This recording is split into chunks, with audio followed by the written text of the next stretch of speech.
Bismillahir Rahmanir Rahim.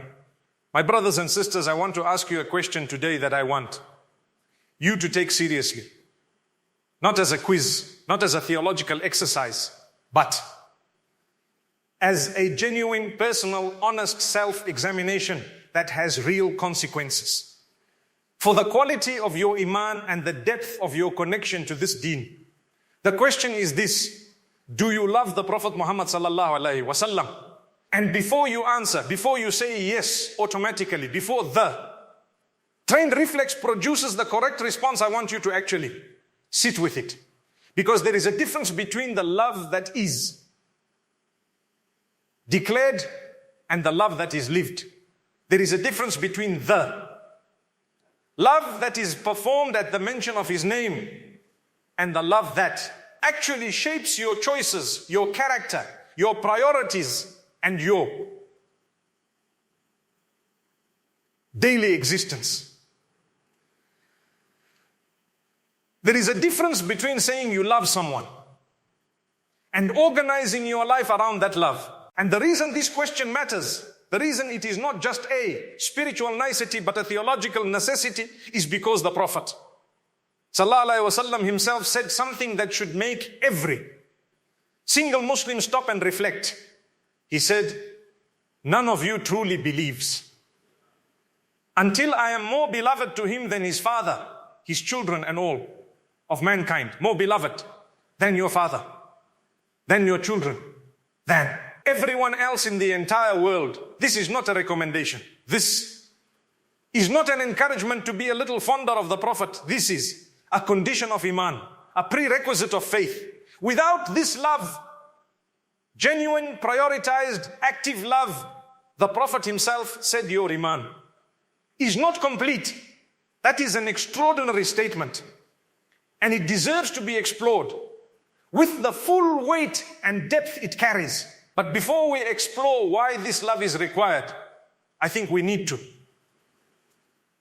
understand something that is often skipped over. And that is, who exactly are we being asked to love? Because love that is commanded without reason is not love, it is compliance. And Islam does not ask for compliance from the heart.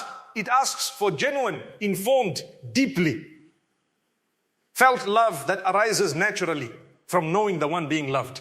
So, let us spend time truly knowing Him, not the headline version, not the political caricature, the real man, the complete human being, the extraordinary, unprecedented, unrepeatable individual who walked this earth for 63 years and left it permanently transformed.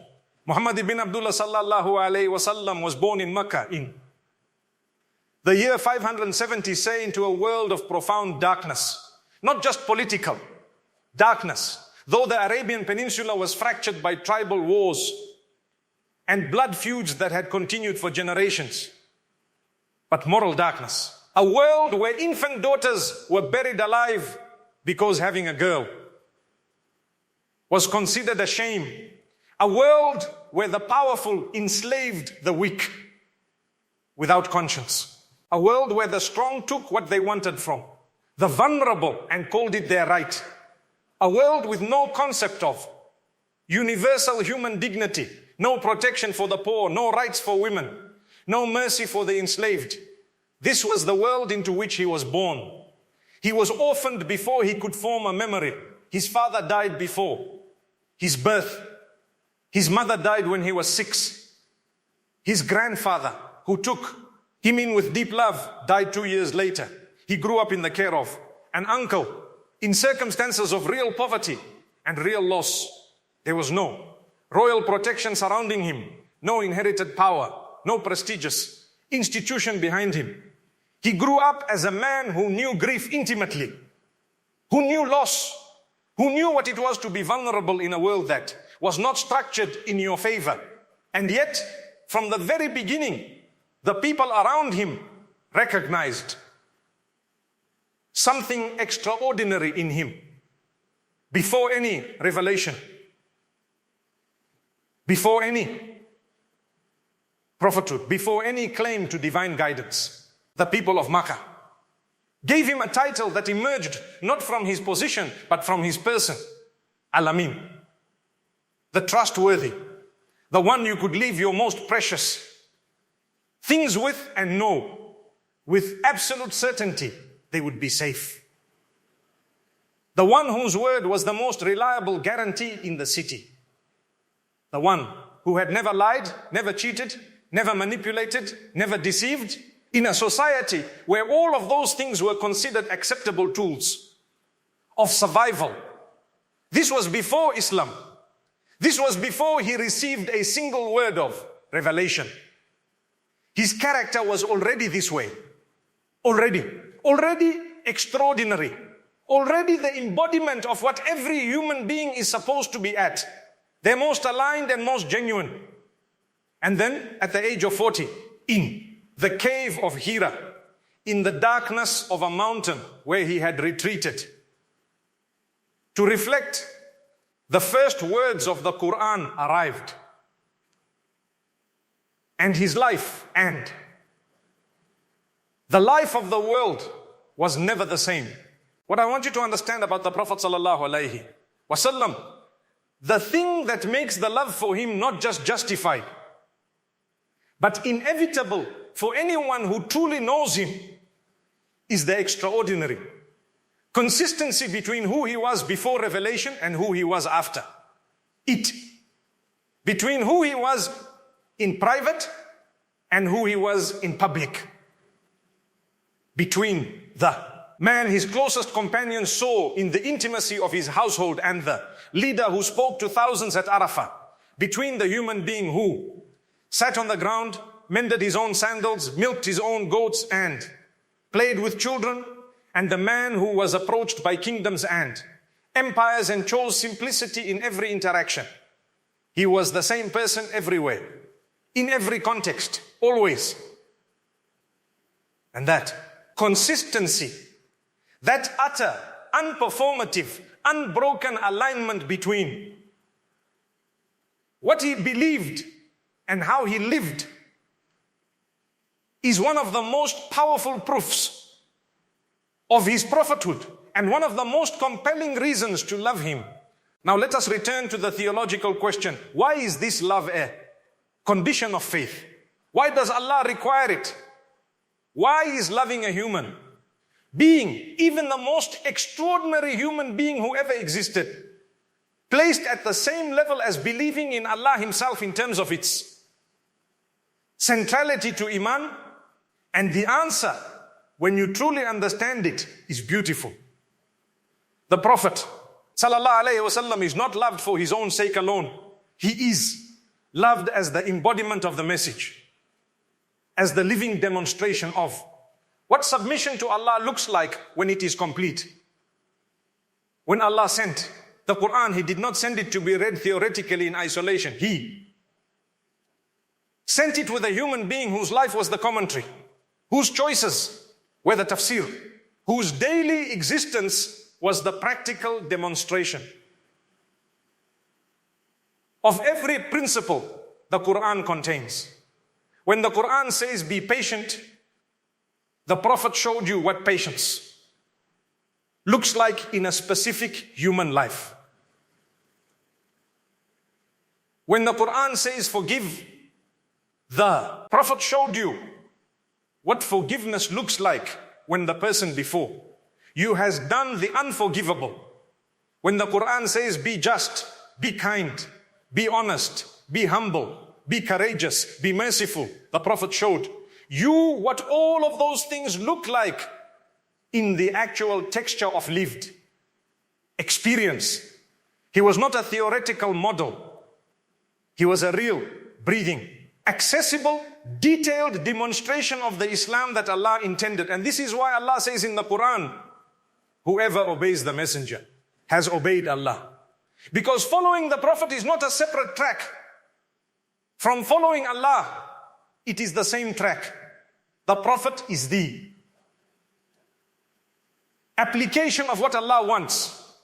The love of the Prophet is inseparable from the love of what he brought. And the love of what he brought is the love of the guidance that leads you to Allah. It is all one. continuous thread. And that thread begins with knowing him. Let me tell you some things about the Prophet ﷺ that you may know intellectually, but that I want you to feel today. Because knowledge about him is one thing, the feeling that produces.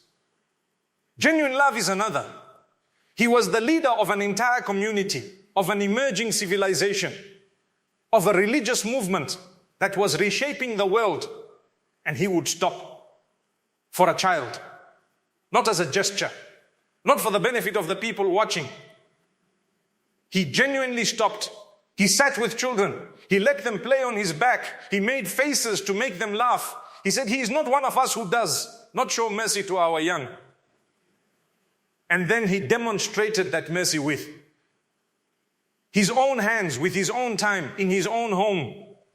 He was a man whose feet were swollen from standing in tahajjud, standing. In the night prayer, so long, so consistently, that his feet became physically marked by it. And when he was asked why he prayed so much when Allah had already guaranteed his forgiveness, when he was told that he had no sins to atone for, he said, should I not be a grateful servant? Not because of obligation, not because of fear, out of gratitude, out of love for the one who gave him everything. He was a husband who said, the best of you are the best to their families. And I am the best of you to my family. And then proved it. He helped in the home.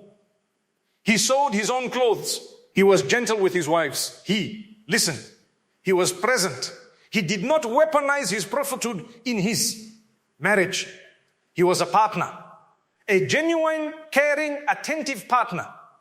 He was a leader who never humiliated anyone, who, when he received news that a companion had done something wrong, did not stand before the community and announce it publicly, who addressed correction with gentleness and with the dignity of the person being corrected kept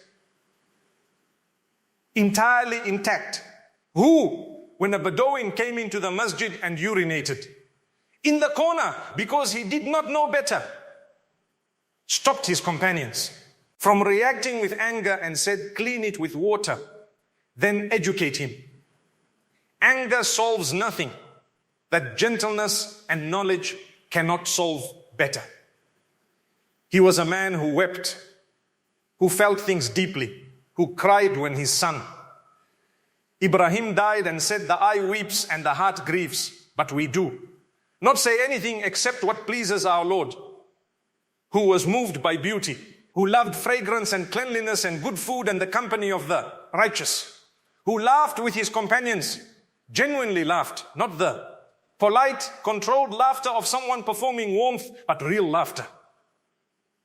That lit up the room. He was fully human, fully present, fully alive to the experience of being in this world.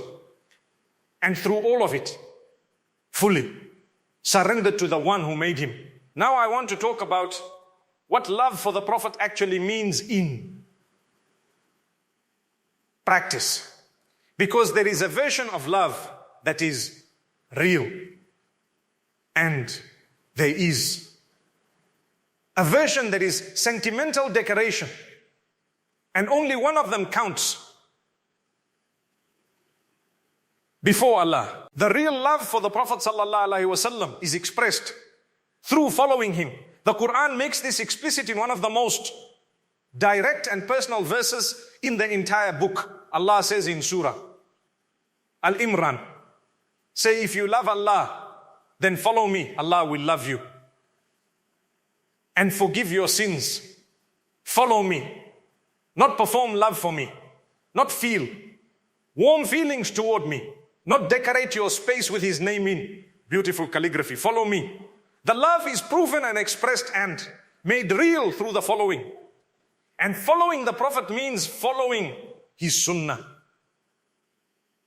his way, his approach to worship, to character, to relationships, to hardship, to success, to dealing with people across every kind of interaction. It Means learning what he did and how he did it and why, and then applying it with sincerity and consistency in your own life. Not perfectly. Nobody follows perfectly, but intentionally, with the direction set, with the desire genuine, with the effort real. Following the Prophet means praying the way he prayed, eating the way.